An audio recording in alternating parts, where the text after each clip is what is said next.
We are going to have a fireside chat. I would like to do a brief introduction. Um, so they say that people come into your life for a reason, a season, or a lifetime.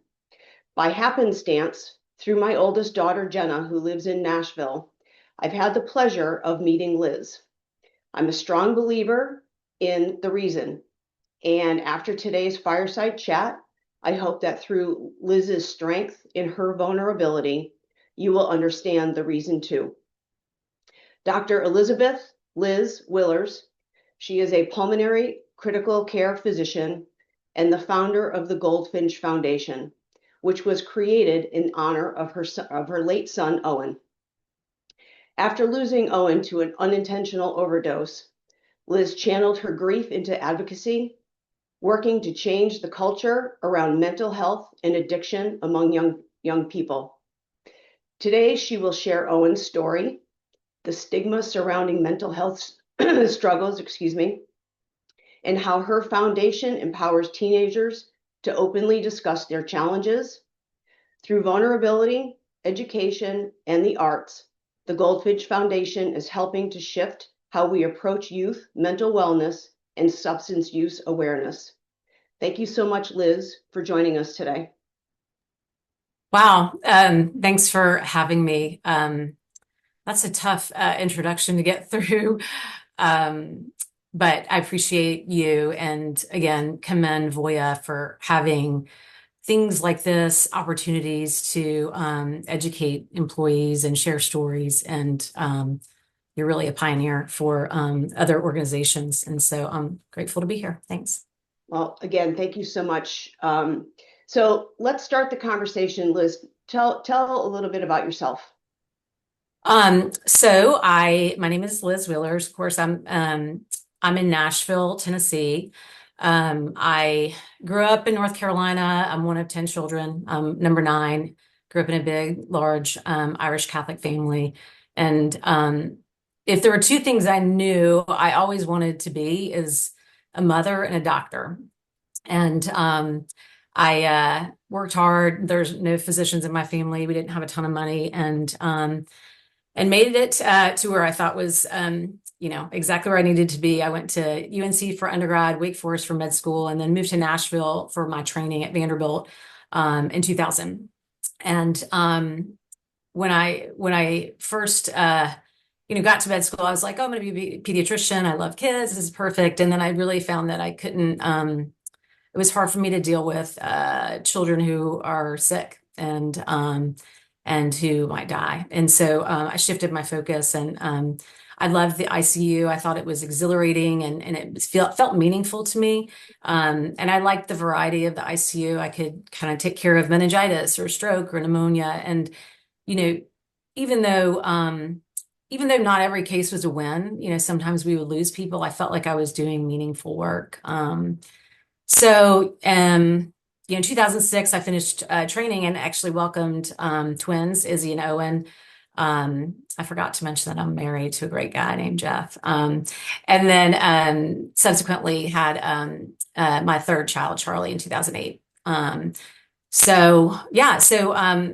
Was at Vanderbilt for the first half of my career and in private practice down the street in the second half of my career. And I think, after COVID and a lot of the changes I've seen in healthcare recently due to, the internet and misinformation, I kind of felt compelled, and honestly, just the healthcare system in general. I was starting to think about last year and early 2024 about maybe starting my own practice, kind of something that, I've always been kind of a fitness and nutrition and lifestyle enthusiast my whole life. And I found that like a lot of my patient interactions didn't allow time to address all of the things that I'm passionate about and all the things that I care about. And so I had plans to start a new practice, and then Owen died last year. Actually, we're 11 days shy of the first anniversary of his death, and so that kind of hit me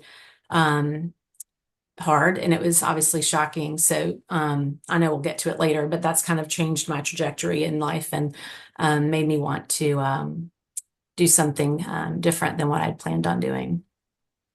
Yeah, and thank you so much for sharing all of that. When we were having our conversation a couple weeks ago when I was down in Nashville, I couldn't believe that you were one of 10. Right. That's a big family. Yeah. Liz, tell us a little bit about Owen. Well, Owen was just a really very special person. And I say that objectively, really. As I mentioned, he was a twin. I had the twins actually 3 months early. So he and Izzy spent the first 11 weeks of their lives in the ICU. And I remember, praying and being scared and making this deal with God. If you could just get him through this, get them through this, no matter what, if they have disabilities, I'll take them. I want to be a mom and I want these kids. And actually, and his nickname was Tank. And I think there might be a picture up of him now. You can tell that he worked out a lot and so a lot of his friends thought that Tank was like, something that they call him in the gym from Puff Iron. But actually, Tank, we gave him that nickname in the NICU because he just kept like pummeling through, adversity, surgeries, scary stuff. And he just was kind of a beast. And we're like, this is our Tank. And so actually one of our taglines for the foundation I started is fill up the tank. And it's an homage to him, of course, but it's also like filling up our tank, kind of like building resilience. But again, so he was a great kid. He was creative. He was an artist. He was extremely disciplined. He was a hard worker. He was ethical. He was smart. He did well in school.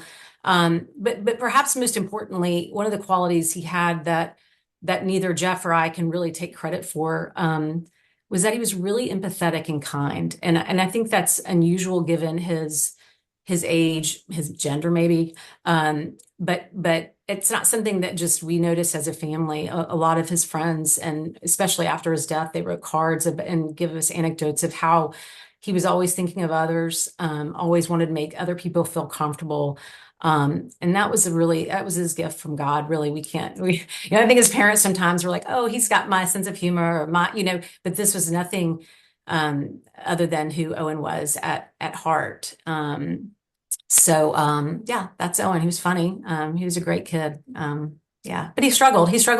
He had, on the exterior, he looked perfect to other people. But on the interior, he was struggling with, anxiety. ADHD it was really in puberty when he started getting problems. ADHD first, anxiety, really debilitating panic attacks.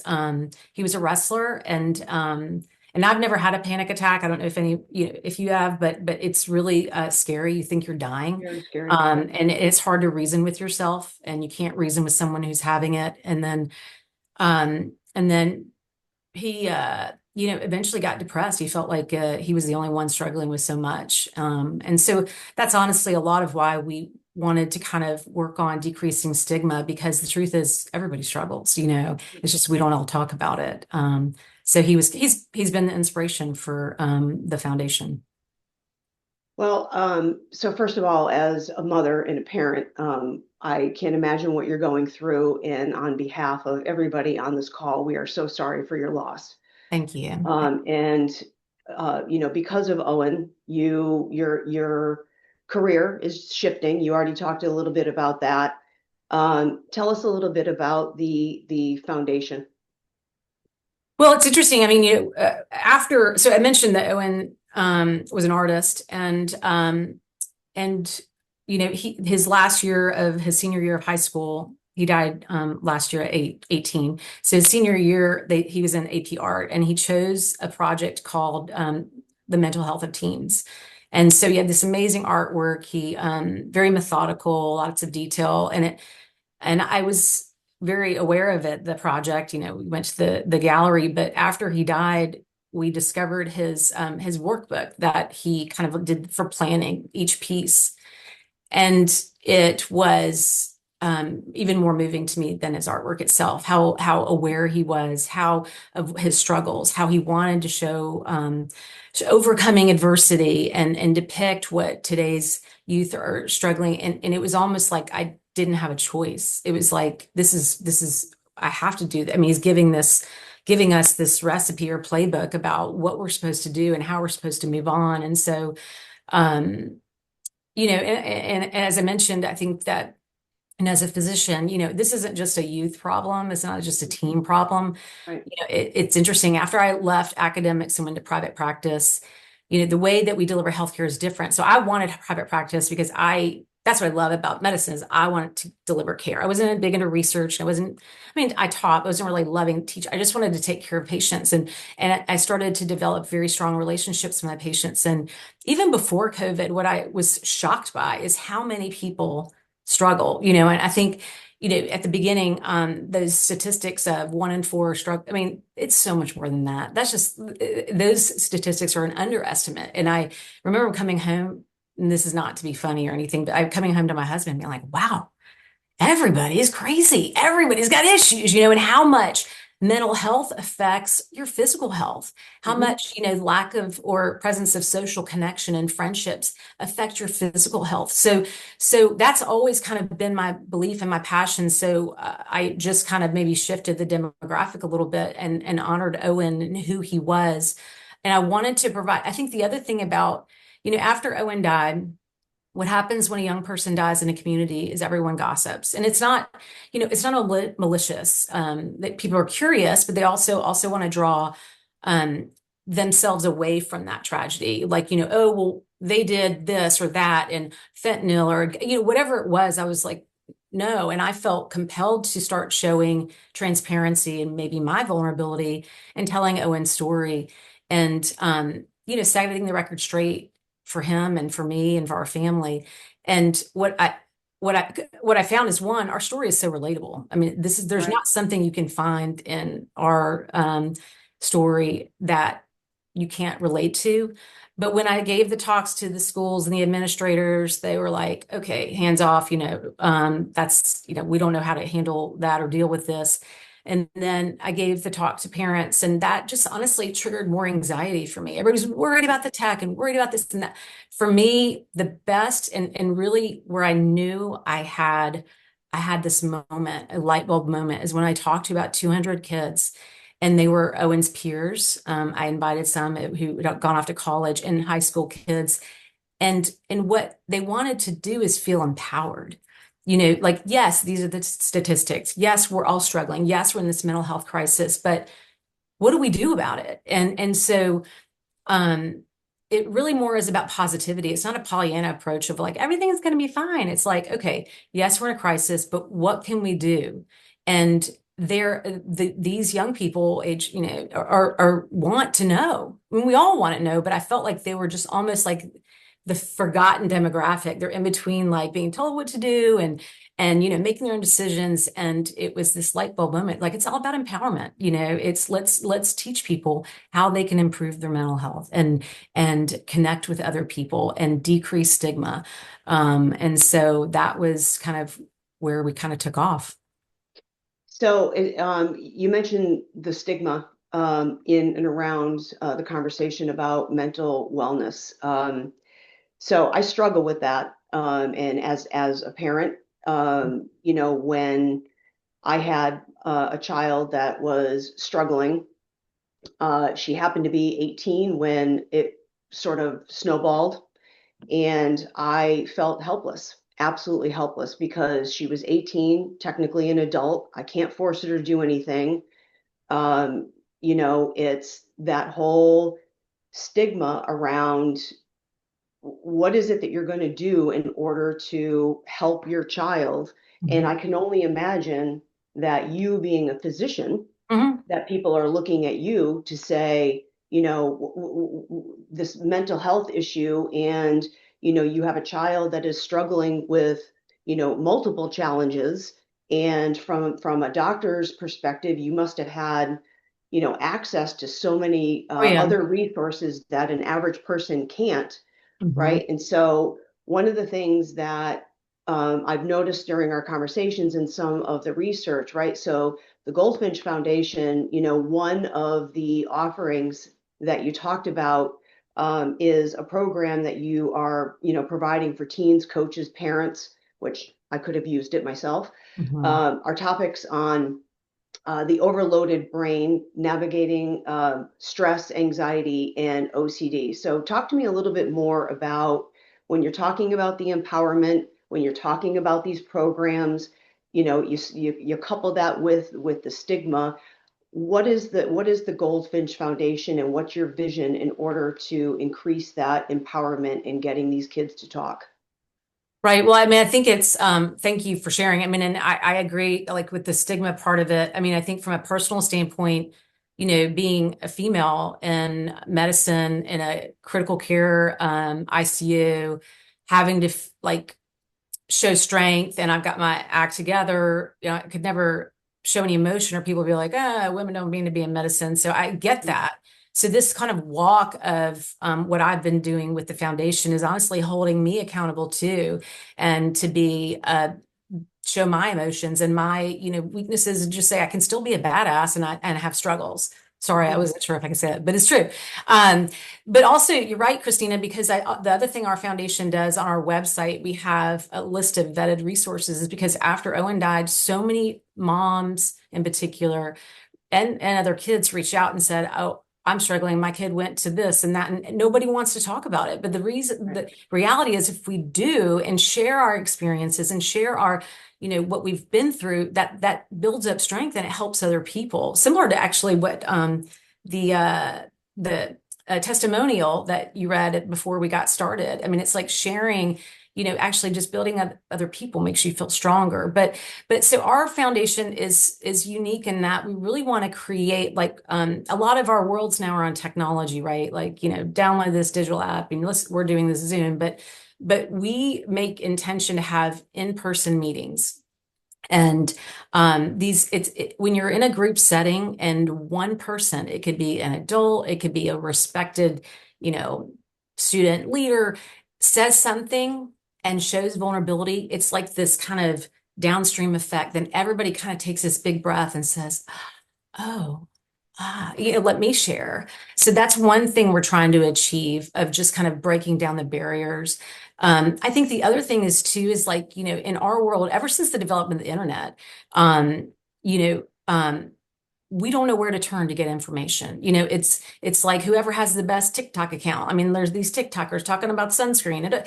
Everybody's a doctor, right? You Google MD. I mean, we always used to laugh about it, especially during COVID. I was like, dude, I don't know what you've been reading, but like, all my experience and this transparency with what we're doing with our patients, we don't really know where to turn to get the experts. And so, as a physician in this community, I know where the experts are. And so I know the trusted ones, and they're not the ones with the best Instagram accounts, but, or maybe mine is, but just anyway, but no, but I mean, it's saying like, who has time to an Instagram account if you're taking care of patients, And so we're bringing those experts to the people. And so, and what I found is that rather than only talk to the young people, like you were mentioning, I'm inviting coaches and teachers and everybody that has touches with our kids and their parents. And it's this passive education. It's almost like it's a Trojan horse where you're saying, yeah, we're just focusing on the kids and the young people, but everyone's learning. Yeah. And if you bring your parent or, your lacrosse coach, then all of a sudden they're learning. Yeah. And then you're holding them accountable because, hey, dude, you went to this event. Remember, we don't do this on the, your or iPhones or whatever. It's like this community learning process through focusing on the young people. And so, and again, I spend a lot of time looking at data with the creative arts. I mean, this is not just like, hey, painting is kind of fun. Let's do this. There's science. When I started looking more at the music therapy or musicians, people who play an instrument, and how many areas of the brain light up on a functional MRI when you're creating music, it involves the entire brain. I looked at this and I was like, why did I ever let my kids stop piano? This is awesome. And so there is science to support everything we're doing. And it's not just kind of willy-nilly. And it's really been so impactful to get some of these, small emails or, kids coming and asking to be part of the foundation, asking to be a teen ambassador. We're making a difference and allowing people to realize that it's really not weak or being whiny to talk about mental health. It's actually makes you stronger, more supported, in your community. It is breaking down that stigma and the empowerment. So, couple things, and I'm going back to some of the conversations that you and I have had in the past. So you bring up the internet, but let's talk a little bit more about the impact of social media. Mhm. And I'm going to compound that question with, many of our conversations have included topics around science, backed data in some of the things that you are incorporating into the foundation. So, can you talk a little bit about those two aspects? Sure. Yeah. So with social media in particular, I actually recently gave a talk to a group of pediatricians, and it was nice to chat about this. And they asked if they advised me to think. So what we'll see is that, for Instagram or Snapchat or whatever, there are these young girls have problems with self-image, but it actually is boys too. I think sometimes we want to say, well, girls are this and boys are gaming. It's both. And so problems with depression, anxiety. I mean, we all have FOMO, right? But if you're a young person or whether you're a young person or not, but sometimes you don't have the ability to reason with yourself and saying, all my friends are going to this cocktail party. Look at this. And I'm the only one without, a friend or, a date. But so anxiety, depression, BDD. So Owen had BDD. It's called body dysmorphia disorder, which is a form of OCD. And he struggled specifically because on Snapchat, you have to take a picture. That's how you snap each other, right? And so we know that there have been a marked increase in visits to plastic surgeons since the development of the selfie, Really? and specifically rhinoplasty, so nose jobs. And so, but we don't realize that that camera can be distorting your image, but Yeah. we don't see that. That's the way we are. And so, BDD's gotten worse, anxiety, sleep. So this kind of like, I remember one of my attendings when I was in med school called it the soft underbellies, like, sleep and things that you think are so like irrelevant. The insomnia is out of control with young people in particular, right before bed. It's something that if you're not sleeping, you can have symptoms of depression, anxiety, ADHD, and not realize that all might go back to just getting a good uninterrupted night of sleep. So, like I said, there's so much I've learned. I've from experience, and also what I've learned the past year interacting with other scientists, that I'd love to be able to get the word out, like the real, I'm not trying to sell you anything kind of snake oil stuff, or, a lot of times in medicine, going back to that trust and distrust, what I observed is, perhaps with like the functional, which I love, holistic approach to medicine, but sometimes you're like, what are they trying to sell me? And so I wanted to be able to communicate what we know about mental health and social media in a way that you don't have to question my intention. It's just simply to make, or my intention, our intention with the Goldfinch Foundation, it's simply to get people feeling better and living healthier lives. It has been a struggle because a lot of how I communicate is on our Instagram account. So I'm like, I feel like I'm not being a hypocrite, but I'm trying to kind of, the internet's not going away, social media is not going away, but if we can teach how to use it in a safer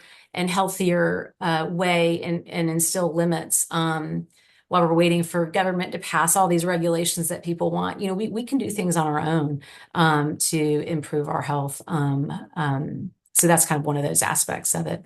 Well, and so the Goldfinch Foundation, so you're encouraging, the safe space for, I'm just going to focus on teens. Obviously, we know that Mhm. the population is much greater than that. But it's to get them in outside. It's get them back Yes. into music, back into arts, and many of like, the fundraisers that you're Mhm. conducting are around the arts, right? So your illumination, Yeah. fundraiser that you did Mhm. was strictly around, art, right? So I don't know if you Right. want to talk a little bit about that. But then I'm also interested in your vision for the future of the Goldfinch Foundation. Again, that's another thing that we had talked about because, here I'm in Virginia. Mhm. at the time when I really could have, used this resource. I was living in Connecticut. So, talk to us a little bit about the expansion and what your Yeah. vision is for that. For sure. Yeah, it's actually I can hit two birds with one stone because illumination is really kind of I don't know whether it's social media or website, but after we held this event that we had in April, people from other states were reaching out to me saying, "Oh, I want to start a GFF club in my community or at my college." And I'm like, "Whoa, whoa, whoa, wait a second. I'm gonna." So I do have a vision for that. So illumination um, was an event we had, and illumination was a very intentional title for this. So we wanted to illuminate young people who were in high school and college age who use art to connect with their mental health. And so it would be visual art, it is music. We're in Nashville, we're around tons of great musicians. I was really wanting, I'm like a former high school, like musical theater geek, and I really wanted to have a thespian, but that's going to be for next year because we couldn't recruit enough, the drama geeks for this one. But we had musicians and artists that in order to get into the event, you had to submit obviously your art or your song or whatever, but you also had to submit a title of how you use your art to connect with your mental well-being. And this was mind-blowing. I mean, it was kind of like I was telling you with looking at Owen's art first and then seeing his thoughts behind it to see, these young people submit this artwork and then but also to kind of be able to put words to it about their inspiration and how it was just so amazing. So we had people who were teenagers and high school kids coming. We had parents and grandparents. We had this community art project. We had politicians there, my former physicians. I mean, this is like this heterogeneous population party, and everyone had fun. And I'm not just saying that. And I will say that some of the parents left early and the kids stayed late, but it really was one of those parties that I was like, everybody's having fun. We're illuminating the importance of mental health. We're illuminating, the importance of creative arts and how we feel better. And it was awesome. But then when I started to get all of these other, like, okay, what do I want? And so I've always wanted to have a brick and mortar house, like the Goldfinch House or the Hang House or whatever, where it would be a place where people, I mean, and you'd be off your phone, but it wouldn't be like a no phone zone. You would just not want to be on your phone because there's so much exciting things going on. You'd walk in, you might hear a lecture on nutrition, you might go, I don't know, jam out and write a song with another musician. You might do an art. So it's everything we want or everything we believe from our core values in a physical space. Like a lot of the old kind of like sociology literature term what's called a third space. So a third space, you probably know this, but it's like between work and home or school and home and outside of a church setting. We just want to have a space where everyone's welcome. There is no judgment. We're all just kind of getting to know each other, taking care of our health. So this would be the third space. And then ideally, so I have this, we've expanded to other high schools now. So I've had kind of a recruitment, if you will, and we have GFF clubs in other high schools in Middle Tennessee. And what I'd like to do is have this pilot group. I've developed a curriculum. And as we get through, we're going to collect data, prove that works. I'd like to start going to other states, Virginia, North Carolina, Texas, other places, so we can have this kind of formula of how this works. And it does. Other than just these amazing emotional anecdotes I get via email, we'll have data to say, oh, by the way, people are living better lives because of this. Not, I'm gonna stop talking soon, but we're doing this college panel. So all of the high school graduates in Middle Tennessee, what I've found is especially having Izzy Owen's twin come back from college. Once your kids leave your house, they're on your own. You're not like, how much time you spend on social media? Did you talk to anybody today? Go for a while. That's it. And so teaching these young people that it's okay to struggle at college. I mean, everyone says it's the best 4 years of your life, but you're going to struggle. And no one really Yeah. talks about that struggle. So we're having this panel. I'm gathering data on nature and physical activity and social connection, all of those things. And we hope to expand our age range from 14 to 18 to 29. So right now our target group is 14 to 29, even outside of that passive. And so we're going to start retaining these college kids that will be champions for mental wellness wherever they are. And so hopefully, I'm hopeful that by maintaining these relationships with these kids that go, to Yale or, Penn or wherever they're going, that those will be my contacts for growing in other areas outside of Nashville. Yeah, it sounds very similar. So Voya has an ambassador program.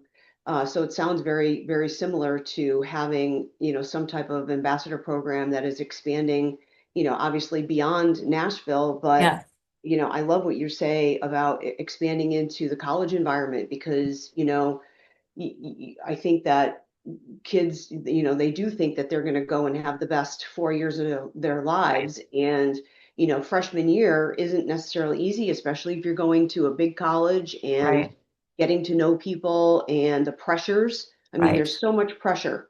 Yeah. And then Um, that's when you start to see substance abuse, right? Like, so yeah, if you can't deal with a negative emotion, you take something, do something that you feel alleviates your pain or discomfort. And then that starts to be a habit and that starts to, obviously introduce all sorts of dangerous behaviors thereafter by removing even more of the frontal lobe. So that's kind of a really a special interest of mine as well. well, and then, again, thinking about college, just because, I have two that recently have graduated. Um, but when you think about, the kids that are struggling potentially with a challenge of anxiety or panic attacks in high school, then take them off and put them into college. Yes. And they had their outlets, their tools in a comfortable place back at Yes, home, and now they're in a strange place and they don't know where to go, they don't know who to reach out to, for and then sure. that translates back to the stigma, and you don't want Yes. to talk about it, and so I'm You're I'm glad that exactly you're right. expanding And that. every campus is different. Some have great resources, some don't. Yep. And these kids don't really go to the doctor anymore. It's not like you have to see a pediatrician every year. And there's not a lot of, I think there's variable support depending on the school. And so just to be a place or like a website or anything to provide kind of good, reliable support and information, that's kind of our goal. Um, Right. So we're getting close to the end of our time. um, I do, and I'm going to put it out there. If anybody, have left some time. If anybody has any questions, please feel free to put them into the chat. Liz would be more than happy to answer them. If we can't get to all of them, Liz has graciously volunteered to go ahead and answer them via email. So please Christina, don't you should show hesitate. everybody your t-shirt. I will show everybody my I don't know t-shirt. when you were So planning on it, but I I just couldn't know, so you wait. can't see it in the Okay. Goldfinch Foundation Yeah, and Voya, the strength and vulnerability. right. Um, I mean, that's so honestly, I not to like that I want to be like selling t-shirts today, but that's another way to decrease stigma, right? So just yeah, by wearing a t-shirt, and it's not like, I'm from Crazy Town, right, on your t-shirt. It's like just saying that I care about mental health and I think there's strength and vulnerability. You can wear it to a concert and someone like, hey, what's the Goldfinch? Oh, that's cool. It's a way of decreasing stigma in a way by wearing kind of like, t-shirts or hats or whatever that show you're okay with vulnerability. Anyway. can you will you share quickly why you named it the Goldfinch Foundation? Yes. So I've always been a bird enthusiast. I will not call myself an ornithologist, but I took one class in college that was not pre-med, or one science class, and that was avian biology, and I loved it. I thought, there's so many kind of interesting things about birds that um, I just love their behavior. I like kind of like listening to a bird and seeing if I can figure out what it is before I see the bird by their song. So that's always been a thing. But so I have two bird feeders in our little garden, and we have like our neighborhood birds that like are always there. They're like the house finches, the sparrows, the woodpeckers, whatever. And so they're just like the neighborhood crew. So after Owen died, the week after Owen died, we have our little bay window where we eat. And our whole family was sitting around this bay window and trying to figure out what the hell we're going to do without Owen in our lives. And My husband, although he's not a bird guy, he is like the best observer. He'll spot anything. You lost something, he spotted it. And he was like, Liz, oh my God, there's a goldfinch at our feeder. And we turned around and we saw this bright yellow, beautiful um, goldfinch. And he was like, this is a sign. And we'd been talking about trying to come up with a name of foundation that was not with stigma, right? Something that would be like, hey, what's the goldfinch? It's so anybody could walk in. It applies to everybody. And then I was like immediately like, what does this mean? Googling what is goldfinch? And it was everything Owen is, brightness, it's positivity, it's happiness, you know, moves quickly. So Owen was like a mover and a shaker. It was like just this is what we should be doing. This is Owen. And still like I just, I part of me was like, oh my God, I've got to get all this goldfinch feeds and change all my bird feeds to finches. But I wanted it to be a little bit more just less deliberate. And then what's happened, and I'm not one of those people. I swear before all this I'd be like, yeah, right, you saw a sign or you saw a butterfly after your so and so died. But I'm telling you, every time I'd have like an amazing talk, or I'd see like the goldfinch would show up, or I'm talking on the phone to some high school principal and I'm like, this guy seems like a pretty good guy, the goldfinch will show up. It's kind of crazy. But anyway, that's kind of I could go on and on. Oh, one more thing. So the flight of the goldfinch, like when you see it in the sky, it's this characteristic undulating flight. And it's so kind of like our message, right? It's kind of like there are gonna be ups and downs in life. You just got to keep flying. You just got to keep flying. And so that to me is kind of like our message. It's like life is full of joy and sometimes it's full of sadness, but you just got to keep one foot in front of the other. And so or keep flapping your wings, whatever, not to be cheesy. So Well, I will tell you, since I moved to Virginia, I am a bird lady because when I lived in Connecticut, I could not have bird feeders because we had black bears. uh, And, so now I have a little bit of an issue and my Merlin app and I sit and I I love listen to Merlin. all the Yes. birds. But Yes. I am one of those people that Good. absolutely believe in signs. And Yeah, so that is absolutely for sure. beautiful. Thank you. So before I close out, there are a couple of things, questions. So as a mom of young children, what are some signs and things to be watched for when it comes to mental health in grade school age children? Mhm.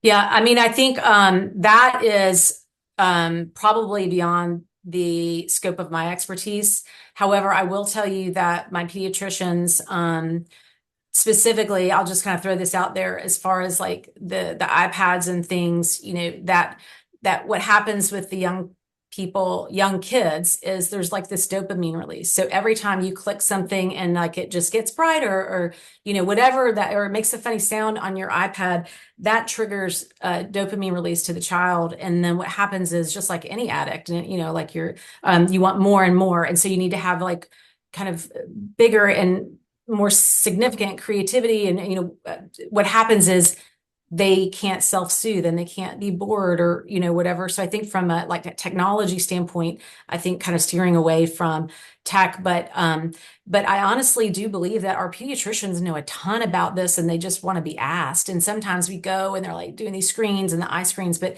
specifically asking about that is something that I would encourage. But I definitely don't I'm not as familiar with the under 14. I wish I could help more. So, Liz, there are a number of questions that are coming in. We will compile those. I will get those to you. And then, if we can answer them, obviously you have a lot of information that people want to hear about. So, in closing, I would like to just let everybody know that later in the hour before we wrap up, we will share some specific helpful resources from the Goldfinch Foundation that Mhm. Liz has provided to us. I would like to thank Liz, Dr. Elisabeth Willers, Thank you. for joining us today. You are certainly a role model for finding strength in your vulnerability. Excuse me. I said I wasn't going to do that today, Liz. And well, gosh, when you started Um, playing that Coldplay song, I I'm thought I sorry. wanted to, I said I wasn't going to do it yeah. today. So you are a role model for finding strength in your vulnerability as you honor your son by educating and offering a safe haven of support to those who are struggling with mental wellness. Thank you. So Thank you, thank you so much Kristina. for being here. Thank you, Kristina. Thank you, Voya. I mean, you guys are amazing. And I promise you, all the questions, if I don't know the answer, if they're emailed to me, I will get the answer to you all just because I am just grateful for this opportunity. And I'll kind of turn my video off, but I'll be here till the end. Thank you. Absolutely. So with that, I'm going to